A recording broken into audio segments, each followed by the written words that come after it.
Good morning, everybody. My name is Vish, and welcome to the Untouchables update. Well, we just got off of our midnight pre-releases, and we are about to step into the main event starting at noon with another Eldritch Moon pre-release. So I just want to talk a little bit with you about things to keep an eye out for and just a couple of tips about going to your pre-release, whether it be your first or your 50th. I think these are things that can definitely come in handy, and I have picked up along the way as a tournament organizer and experienced trader myself. So the first thing is, and as cliche as it sounds, is walk in to have fun. Like, walk in, take value and throw it out the window just for this one experience and have some fun. Like, when you're building your seal pool, when you're cracking open your packs and such like that, think about building the best deck. Don't spend your time in your seal pool looking up the cards that you cracked. A lot of people, I'll see them with their list of values, and they're already cataloging, they're already trying to make trades, they're already planning ahead and monetizing the 6 packs they just cracked. But if you go 4-0, you can win an extra 15 packs, which right there is just extra value. So don't forget to just have fun, and that's the number one way of focusing on your game, is by having fun, because we all have fun by playing a good game of Magic, and we forget that. The next thing is don't get caught up in the hype. So a lot of us, like a lot of collectors, and I've seen my friends who collect Planeswalkers and do this too many times, is you overpay for hot cards when they're just coming out at pre-release. So if you don't immediately need that card, like you don't need that card for an EDH game tonight, don't overpay $15 and trade for it. If you don't need to give up a Wasteland to get some standard cards, don't give up the Wasteland to get some standard cards.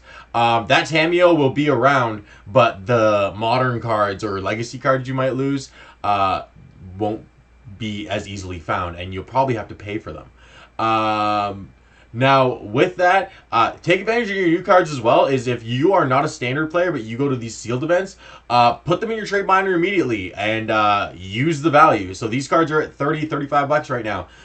If you don't need that Planeswalker, ship it off and get what you need. Get some staples. Like, for example, if you don't even need the cards that are in the new set, trade them off for lands. That's what we used to do. Lands are always good. There's, like, I know there's a couple of guys with, like, a couple dozen Underground Seas because that's what they did back in the day. Like, imagine that. That is a lot of value. And then finally, the biggest thing that I can always say is prep your trade binders. So it's way too often that people show up unprepared to these events and they have one little binder or they have a stack of cards. Show up with a bulk trade binder. Show up with your hot rares binder. Show up with cards that you don't even care about but you'll throw into trades. If you are going to a Magic event and you are someone who likes to pick up cards, you know who you are. If you don't, then don't listen to me. But if you know that for a fact that you are going to want to acquire cards, trade with people, spend a couple hours before you head out to the event this morning and grab a couple of things. Make sure you know where things are. Make sure you know what you're bringing as well, because you don't want to lose track of it. Too many times do we have people say, oh, I lost a card, or I think someone stole something, but you might have misplaced it. And in our communities and in this industry, you don't want to accuse someone of something because you just kind of misplaced something. So yeah, take your time, have a lot of fun, and just pay attention, and you'll definitely probably make out with a bunch of value, because pre-release, if everybody doesn't make out like a bandit, I don't really know what to say, because in my experience, usually everybody has a good time and gets what they want. Now, we do have other events going on. So at Mississauga, we have the 10 a.m. Pokemon League going on, and then we also have a 1 p.m. $5 Forcible tournament and a free Yu-Gi-Oh! Generations duels going on. Those of you who have heard me say Yu-Gi-Oh! Generations or seen posts about it, what that is you choose a generation in Yu-Gi-Oh! Whether it be GX, 5Ds, Zexal, Arc V, or even the original, and you choose a deck from that era, and you compete to duke it out and see which verse is the best. That's pretty fun. So just check out the link on the in the info section there that I put, and it'll give you more information and leads to how to find those deck lists so you can put them together. Milton has $3 King of the Hill going on today, and that's always fun because winner takes all for all the prize. So $3 goes into the pool per head, and the winner is taking it home.